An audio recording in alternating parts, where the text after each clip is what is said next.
¿Quiénes son las siete cabezas de Apocalipsis 17, de la bestia terrorífica que está allí en este capítulo? Siete cabezas, una bestia escarlata, una mujer vestida de púrpura y carmesí, embriagada con la sangre de los santos, y durante siglos este pasaje ha sido leído, mis hermanos, debatido, malinterpretado y en la mayoría de los casos abandonado en silencio por considerarse demasiado oscuro para comprenderlo. Pero la oscuridad no es señal de que Dios no escondió algo, hermanos. Es señal de que aún no hemos mirado con suficiente cuidado lo que significa. Bienvenidos a Camino al Fin. Si te gusta conectar los puntos de la profecía bíblica con la crisis global que hoy nos rodea, síguenos para seguir la crónica del conflicto final. Algunos me han preguntado que por qué pongo en esta serie la imagen del pastor Walter Bates y el que habla soy yo como Camino al Fin. Mis hermanos, porque esta serie está diseñada para analizar las investigaciones que el pastor Walter Bates ha realizado y bajo esas investigaciones hacemos estas pequeñas cápsulas. Sabemos a veces que el contenido del pastor Walter Bate es muy extenso y hay personas que prefieren consumir algo un poco más corto. Entonces, lo que hacemos es resumir estas investigaciones que ha hecho el doctor Walter Bate y las conglomeramos en videos mucho más cortos. Es por esa razón que en la portada ven al pastor Walter Bate y el que habla es su servidor. Pero no es por vistas, no es por absolutamente nada de eso, es porque precisamente esta serie, El conflicto final, trata de analizar los estudios que ha hecho el doctor Walter Bate. Ya con este paréntesis y lo dicho, vamos ahora sí al contenido directo sobre las siete cabezas de la bestia de Apocalipsis 7. Hay algo que les ocurre a muchos creyentes cuando llegan a Apocalipsis 17. Lo leen, lo vuelven a leer y sienten que el texto les habla de algo enormemente importante, sin embargo, las piezas no encajan del todo, ¿no? Otros han escuchado interpretaciones como que las siete cabezas son siete papas, o siete continentes, o siete emperadores romanos, y aunque cada explicación tiene algo de coherencia, al final se quedan con una sensación extraña, que no encaja del todo, como si les faltara un eslabón más. Algunas personas también preguntan si la historia se repite, si los imperios se suceden, si el tiempo profético tiene patrones. Pues, ¿qué viene después de todo esto? ¿Cómo reconoceré el engaño cuando llegue? ¿Y qué significa que uno de esos reinos aún no ha llegado cuando Juan escribió esto? Esas son preguntas que se hacen algunos de ustedes. Entonces, no son preguntas de curiosidad superficial, son preguntas de alguien que quiere estar listo, que quiere indagar más, que quiere entender la profecía, que quiere entender cómo funciona. Y en los próximos minutos, precisamente, vamos a explorar tres descubrimientos que este capítulo encierra y que no se han estudiado muy a profundidad y que el doctor Walter Bate efectivamente sí los ha tratado. Inclusive la hermana Elena G. de White también tiene puntos ahí que también los traemos a este video para que ustedes los conozcan. Y bueno, creo que los tres puntos que queremos conocer son los siguientes. Lo primero, si las siete cabezas no son una lista arbitraria de naciones, si son siete formas históricas, entender que son, que precisamente son eso, son siete formas históricas de poder que han perseguido al pueblo de Dios con una continuidad asombrosa. Y la Biblia misma entrega las claves para identificarlas y las vamos a ver. Lo segundo que les traigo es, hay una distinción crucial entre la bestia y sus cabezas. Ojo ahí, no son lo mismo, no son lo mismo. No es lo mismo la bestia que sus cabezas. Esa distinción es importante y se pasa por alto, ¿no? Esa distinción cambia completamente la forma en que nosotros entendemos el conflicto final. Y el tercer punto es, el octavo rey que menciona el versículo 11 no es un misterio oscuro. Sin respuesta, es una de las revelaciones que más sobrias y urgentes de todo el libro de Apocalipsis y tiene consecuencias directas para los que vivimos hoy en este mundo. Entonces, antes de entrar con estos 3 puntos, creo que es importante que analicemos un poco el diagnóstico, por qué se presenta esta confusión, entender qué son las 7 cabezas, empezar a ver el contexto de dónde se desarrolla todo esto. Y para verlo, quiero que vayamos a Apocalipsis 17, 9 al 11 y voy a permitirme leerlo. Dice, esto para la mente que tenga sabiduría. Póngale cuidado, que tenga sabiduría. Sabemos que la sabiduría viene de quién? De Dios. Y dice, las 7 cabezas son 7 montes sobre los cuales se sienta la mujer. Y son 7 reyes también. 5 de ellos han caído. Uno es y el otro aún no ha venido. Y cuando venga es necesario que dure breve tiempo. La bestia que era y no es también el octavo y es de entre los 7. Está entre los 7 este octavo, mis hermanos. Pónganle atención. Y va a la perdición. El primer problema que vemos aquí o que enfrentamos al interpretar este pasaje es metodológico. ¿Qué quiere decir esto? Que la mayoría de los intérpretes modernos llevan al texto sus propias categorías históricas o culturales y luego fuerzan el pasaje para que encaje, es decir, van a la historia y luego vienen a la Biblia.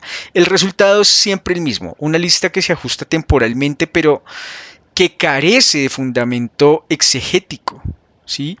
La Biblia no fue escrita, mis hermanos, para ser interpretada desde afuera hacia adentro. Fue escrita para ser interpretada desde adentro hacia afuera, es decir, debemos ir primero a la Biblia y luego vamos al contexto histórico.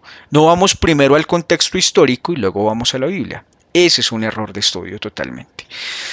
El principio que guía la profecía bíblica, Elena de White incluso lo describe en su obra El conflicto de los siglos, la historia de la humanidad no es un caos de eventos aleatorios, sino el desarrollo de un conflicto cósmico entre dos poderes. Dios ha permitido que ciertos sistemas del poder político y religioso dominen las edades del mundo, y cada uno de esos sistemas tiene un carácter común, que es la persecución del pueblo de Dios. Vamos a ver cuáles fueron esas naciones antiguas que persiguieron el pueblo de Dios y cómo esto se relaciona con las 7 cabezas. El error no es saber quiénes son las 7 cabezas. El error es buscarlas sin el principio correcto de identificación. El problema no es la oscuridad del texto, el problema es que hemos olvidado que la profecía apocalíptica usa un método tipológico. ¿Eso qué quiere decir? Que los eventos del presente se comprenden a la luz de los tipos del pasado. Es decir, no hay nada nuevo bajo el sol, dice la palabra, debajo del cielo. Todo se repite. Y eso es lo que vamos a ver. Y cuando aplicamos ese método, el panorama pues cambia completamente. Entonces vamos a ir a esos descubrimientos que mencionamos al principio. El primero es las 7 cabezas como potencias perseguidoras del pueblo de Dios. El pastor Walter Bate, en su serie de estudios Total Onslaught, ha señalado con precisión que la clave para identificar las 7 cabezas está en su relación con el pueblo de Dios a través de la historia. No se trata de cualquier nación poderosa, no, sino de aquellas que ejercieron un dominio directo sobre el pueblo de Dios o que intentaron destruir su fe y su existencia. Desde esa perspectiva, mis hermanos, la secuencia histórica que emerge esa persecución es la siguiente. Atentos. Ese primer monte o esa primera cabeza fue Egipto, el primer gran opresor del pueblo de Israel. Acuérdense lo que dice Éxodo 1:13. Y los hicieron servir con rigor, dice. Egipto representa el primer modelo de poder que busca esclavizar al pueblo de Dios. La segunda cabeza en ese orden de ideas sería Asiria, el reino que deportó a las 10 tribus del norte. Segunda de Reyes 17:6 dice, en el año 9 de Oseas, el rey de Asiria tomó a Samaria y transportó a Israel a Siria. ¿Listo? Nuestra tercera cabeza sería Babilonia, la potencia que destruyó el templo de Dios. llevó cautivo a Judá y persiguió a los fieles que se negaron a adorar la imagen del rey. ¿Recuerdan? Daniel 3 lo habla. Eh, Vamos con el cuarto. La cuarta cabeza es Medo-Persia. Aunque Ciro permitió el regreso de los judíos, el decreto de Amán, registrado en el libro de Esther, muestra que este sistema también produjo un intento de exterminio total del pueblo de Dios. Lo dice Esther 3:13. Cartas fueron enviadas por medio de correos a todas las provincias del rey, con la orden de destruir, matar y exterminar a todos los judíos. ¿Listo? Vamos entonces en nuestra cuarta cabeza. La quinta sería Grecia. La helenización forzada bajo Antíoco Epífanes, la profanación del templo, la prohibición del sábado y la circuncisión bajo pena de muerte. Son el cumplimiento de la pequeña asta de Daniel 8, que dice que se engrandeció hasta el ejército del cielo, como lo dice Daniel 8:10. Estas son las 5 cabezas que han caído cuando Juan describe en el Apocalipsis que habían caído, o que cinco cabezas ya fueron, ¿sí? Ahora vamos a ver la sexta cabeza. ¿Quién es? La que es en tiempo presente, cuando Juan recibe la visión. Esa sexta cabeza es la Roma imperial, el mismo poder que crucificó a Cristo, que persiguió a la iglesia primitiva en los tiempos de Pablo y de Pedro, que decapitó a Pablo y crucificó a Pedro, y también ultrajó a Esteban. Pero aquí viene el detalle que casi nadie menciona, mis hermanos, y es que Juan no dice que la sexta cabeza es el último poder. Dice que hay una séptima, y que esta séptima aún no ha venido, pero que cuando venga durará ¿qué? Un breve tiempo, un muy corto tiempo. Ese séptimo poder, según el estudio histórico y profético que el pastor Walter Bate ha desarrollado consistentemente con los escritos de Elena G. White, corresponde ¿a quién? A la Roma papal. Pasamos de la Roma imperial a la Roma papal, ese sistema que emergió de las ruinas del Imperio Romano y que durante 1260 años del tiempo profético de Daniel 7:25 y Apocalipsis 13:5 ejerció dominio religioso y político sobre naciones y reyes. ¿Lo recuerdan? Elena G. White lo afirma directamente en El conflicto de los siglos y dice que la iglesia de Roma, en su ambición y orgullo, se equiparó con los poderes paganos de la antigüedad. 7 cabezas, 7 sistemas históricos, mis hermanos, una continuidad de persecución del pueblo de Dios que no es coincidencia, sino un patrón que se viene dando. ¿Listo? Esto es nuestro primer descubrimiento. ¿Listo? Ya vamos con las 7 cabezas. ¿Quiénes eran? Vamos con el segundo descubrimiento y es la distinción entre la bestia y sus cabezas. ¿Son lo mismo? ¿Son diferentes? Hay una confusión frecuente que distorsiona la comprensión de este capítulo. Muchos intérpretes identifican a la bestia escarlata directamente con una de sus cabezas, diciendo que es Roma papal, o inclusive dicen que la bestia es el papado. Sí, inclusive lo nombra la hermana Elena en sus escritos, pero vamos a entender un poco más, vamos a ir un poco más profundo para saber esa diferencia. El texto hace una distinción muy precisa y la bestia no es ninguna de las 7 cabezas. La bestia porta a las 7 cabezas, que es diferente. Apocalipsis 17:3 dice que Juan vio a la mujer sentada sobre una bestia escarlata, una iglesia, ¿no? Llena de nombres de blasfemia, que tenía 7 cabezas y que 10 cuernos. La bestia escarlata en este contexto representa la estructura, mis hermanos, del poder apóstata en su totalidad. El sistema del gran conflicto que ha operado a través de las distintas formas políticas y religiosas en cada era. Es más, si ustedes van a Italia, a la bella ciudad de Venecia, el arco de la entrada de Venecia, cuando tú te bajas del barco, vas a ver muchas estatuas llenas de leones alados. ¿Eso qué quiere decir? ¿Recuerdan quién es el león alado en Daniel? Claro, es Babilonia. Y si tú vas a Venecia, las vas a ver allá presentes. ¿Eso qué quiere decir? Que Babilonia traspasó ese poder a Roma. Pero no es como tal la nación, es la mentalidad, es el espíritu de Babilonia pasado a Roma. Eso es un poco lo que quiere decir de la bestia. La bestia es el sistema, es el pensamiento, pero las cabezas son las naciones. ¿Listo? Incluso el pastor Bate, mis hermanos, señala en su estudio de Apocalipsis 17 que la bestia es el operador subyacente, mientras que las cabezas son sus expresiones históricas visibles. Un poco de lo que les acabo de comentar. La Biblia lo confirma al decir que la bestia era y no es y ha de subir al abismo. ¿Sí? Este lenguaje espeja deliberadamente el de Apocalipsis 13:3, ¿no? Que dice donde la bestia recibía una herida de muerte que sana. El sistema no muere definitivamente, ¿sí? Retorna, ella se traspasa de una nación a otra. Y aquí está la implicación, mis hermanos, que libera y que al mismo tiempo urge con seriedad. El conflicto que vivimos no es nuevo, viene desde hace 6.000 años que el enemigo quiso atacar a la humanidad. Es la expresión actualizada de un patrón milenario que conoce el pasado profético y que no es sorprendido por el presente. Inclusive Elena G. White escribe en Profetas y Reyes, la historia de la humanidad desde los días de Adán hasta nuestros tiempos es la historia de la lucha entre el bien y el mal. No hay nada nuevo, mis hermanos. Este era el segundo descubrimiento, vamos con el tercero. Ya supimos quiénes eran las 7 cabezas, ¿no? Ahora, quiero que investiguemos quién será esa octava cabeza, ese octavo rey. ¿Quién será?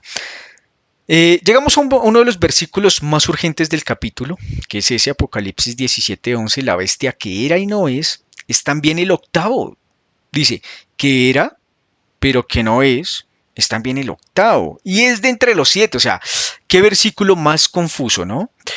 Ha generado mucha confusión durante siglos este versículo, porque uno se pregunta, ¿cómo puede ser algo el octavo y al mismo tiempo entre los 7 si no se está contando?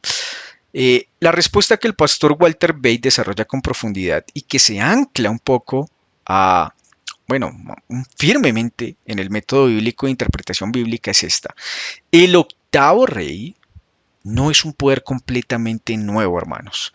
Es una recapitulación, una concentración, una síntesis de todos los sistemas anteriores en su forma final y definitiva. Recordemos que no hay nada nuevo debajo del sol. Es un traspaso del sistema y de la mentalidad de Babilonia, de Egipto, a nuestra actualidad. Algo que también el hermano y el pastor Walter Bate habla es que el rey del sur era Egipto en la antigüedad y el rey del norte era Babilonia. Entonces, dense cuenta que eso es lo que tenemos hoy día. ¿Listo? La respuesta que el pastor Walter Bate desarrolla con profundidad y que se ancla está firmemente en esta parte y la Biblia usa este patrón en otros lugares también, ¿no? Que les estoy comentando. Es más, el cuarto reino de Daniel 7 reaparece como la bestia de Apocalipsis 13, ¿no? En Babilonia del Apocalipsis no es Babilonia geográfica del Éufrates, es un sistema que recibe el nombre de la antigua Babilonia porque repite su espíritu. Dense cuenta, en Apocalipsis se habla de Babilonia, pero es representando la mentalidad de la Babilonia tipológica, ¿no? Recuerdan que hablábamos también en algún momento de tipos y antitipos, ¿no? Y también el pastor Walter Bate habla un poco de esto. Elena G. White lo describe también en El conflicto de los siglos con palabras, hermanos, que merecen ser leídas despacio. Y dice, así como Babilonia de antaño cayó porque no glorificó a Dios y oprimió a su pueblo, así caerá la Babilonia moderna. Ella también lo deja claro. Y habla de una Babilonia antigua y de una Babilonia actual. El octavo rey representa, mis hermanos, la unión final de poder político y religioso, ese poder ecuménico. Es el sistema que aparece antes del fin, un poquito antes, que reúne en sí mismo todos los elementos de los poderes anteriores. La coerción de Egipto, la idolatría de Babilonia la intolerancia de Grecia, la fuerza de Roma, pero en una forma que el mundo aceptará como progresiva, legítima y necesaria. La Biblia dice que va a la perdición, ¿no? Leíamos. No porque Dios sea vengativo, sino porque el sistema que niega la soberanía de Dios y persigue a sus siervos tiene un final inalterable. Aquí viene la pregunta que no debe quedar sin respuesta, hermanos. ¿Qué hace que el creyente que ya conoce este patrón no siga cayendo en el error de creer otro tipo de cosas que no están en la Biblia? ¿Qué hace que el que sabe que el octavo llegará? ¿Cómo sabemos eso? Pues mis hermanos, quiero ir culminando con algunos puntos sobre qué debemos hacer para empezar a interpretar correctamente la Biblia, que ella se deje interpretar y no ir a fuentes que tal vez no son las correctas. La profecía no fue dada para producir un error, mis hermanos, fue dada para producir preparación. Jesús mismo dijo en Juan 14:29 que ahora os lo he dicho antes que suceda, para que cuando suceda, ¿qué? Creáis. Todo lo que está escrito en la Biblia va a pasar. ¿Para qué? Para testimonio de que Él realmente existe. Entonces, vamos a ver cuáles son esos 3 pasos concretos que debemos empezar a tomar como cristianos. Lo primero es conocer el patrón, hermanos. No se puede reconocer el engaño si no se conoce el original. Daniel conocía las escrituras, Daniel 9:2 lo dice, y eso lo llevó a orar con entendimiento en un momento crítico del cautiverio babilónico. La familiaridad con la profecía no es privilegio de teólogos, es responsabilidad de cada creyente. Y Elena G. White escribe en Conflicto de los Siglos, el pueblo de Dios debe estudiar profundamente la Biblia. Los que no estudien las escrituras serán engañados por doctrinas del error. ¿Listo? Entonces lo primero es conocer el patrón, cómo funciona la Biblia, cómo ha venido la Biblia hablándonos desde el principio. Recordemos que no hay nada nuevo, por ende ya todo se ha repetido en la historia, del el mismo patrón, de la misma manera. Empieza a analizar el patrón para que sepas qué es lo que va a suceder. Bien. Paso 2. Identificar la lealtad. La mujer de Apocalipsis 17 se identifica no por su geografía, sino por su lealtad. La gran ramera es una entidad religiosa que se ha unido al poder político. La pregunta que cada creyente debe hacerse no es ¿a qué institución pertenezco?, sino ¿a quién le debo lealtad absoluta? Esa es la gran pregunta que debemos hacernos. ¿Listo? Apocalipsis 14:12 describe al remanente como una precisión que no permite ambigüedad. Aquí está la paciencia de los santos, los que guardan los mandamientos de Dios y la fe de Jesús. Este segundo paso es ser leal al Señor, ser leal a la palabra que Él ya nos dio. Ya estamos viendo el patrón, te lo acabo de explicar cómo viene a través de la historia. Se vuelve a repetir lo mismo y se va a repetir lo mismo. Debes ser leal al Señor y confiar en su palabra. Y el tercer paso, como cristianos que debemos tener, es estar en el libro del Cordero, mis hermanos. El texto de Apocalipsis 17:8 dice que los moradores de la tierra, cuyos nombres no están escritos en el libro de la vida desde la fundación del mundo, se maravillarán ante la bestia. La protección no viene, hermanos, del conocimiento intelectual de la profecía, no. De nada me sirve a mí saber la profecía si no tengo una buena relación con el Señor. El nombre escrito en el libro no es el nombre de quien más sabe, es el nombre de quien eligió a Cristo por encima de todo sistema humano. No es conocimiento, es lealtad. Es que tan fiel eres al Señor. Y Elena G. White escribe en el camino a Cristo, la entrega total del corazón a Dios es lo único que lo separará del engaño final. Solamente la entrega total del corazón, hermanos. Hermano, recapitulemos todo esto que hemos visto porque fue mucha información. Las 7 cabezas del Apocalipsis 17 no son un enigma diseñado para confundir, no, son un mapa diseñado para orientar. Eh, las 7 cabezas representan las potencias históricas que han perseguido al pueblo de Dios desde Egipto hasta la Roma papal. ¿Listo? 7 cabezas, siguiendo un patrón identificable y consistente con el método profético que nos dan las escrituras. También vimos la distinción entre la bestia y sus cabezas, que revela que el conflicto no es una serie de eventos aislados, sino la expresión histórica de una sola guerra espiritual que tiene nombre, dirección y un final claro. Y el octavo rey también lo vimos, que quién era, que no era un misterio inaccesible, es la concentración final de todos estos sistemas que han pasado en la historia, el punto culminante del conflicto antes de la segunda venida del Señor Jesús. Lo que la Biblia pide hoy no es pánico, hermanos. Pide discernimiento, pide estudio, pide conocimiento de las escrituras, pide lealtad al Cordero que fue inmolado y que volverá como Rey de Reyes. Abre tu Biblia en Apocalipsis 17 esta semana, hermano. Léelo completo. Pregúntate, ¿reconozco los patrones? ¿Está mi nombre en el libro del Cordero porque tengo una buena relación con Dios? ¿O al contrario, no está escrito porque me estoy fijando solo en eventos históricos de profecía para saber más, pero más no para generar un cambio en mi vida? Si llegaste hasta este punto del video, mi querido hermano, probablemente ya sabes que el tipo de contenido que se produce aquí no es para todos. Algunos van a generar comentarios negativos sobre el video, sobre la temática, sobre el diseño.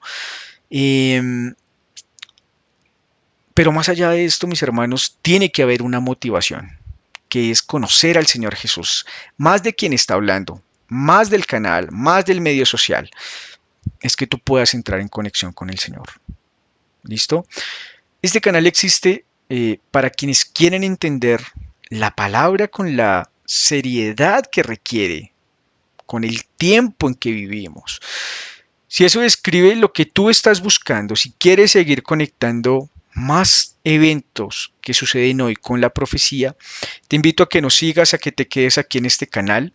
Y ya estamos preparando muchos más temas, ya tenemos un listado de temas que probablemente tú tengas duda en este momento, así que incluso puedes dejarnos aquí en los comentarios ese tema para que lo podamos ir preparando y poderlo explicar de la mejor manera y con todos los estudios que ha hecho el Dr. Walter Bate.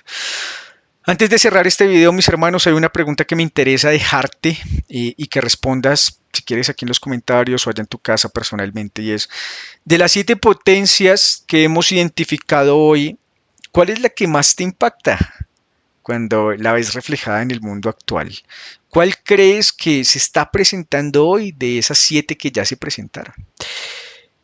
Y no hay una respuesta incorrecta, solo hay un texto que sigue hablando a mi hermano, con la misma urgencia que tenía Juan cuando lo recibió en la isla de Patmos. El Apocalipsis no fue escrito para la historia, fue escrito para el tiempo del fin. Y ese tiempo es ahora, mi hermano. Despidámonos con una oración. Señor, que quienes han cargado durante tiempo tanto el peso de la duda, de la distancia o de la confusión, encuentren en este pasaje no solo información, sino orientación. Que el conocimiento de tu profecía los aproxime a ti, Padre. No al sistema que viene, sino al reino que no tendrá fin, ese reino eterno que es el tuyo. En el nombre de Jesucristo te lo pido, Padre Santo. Amén.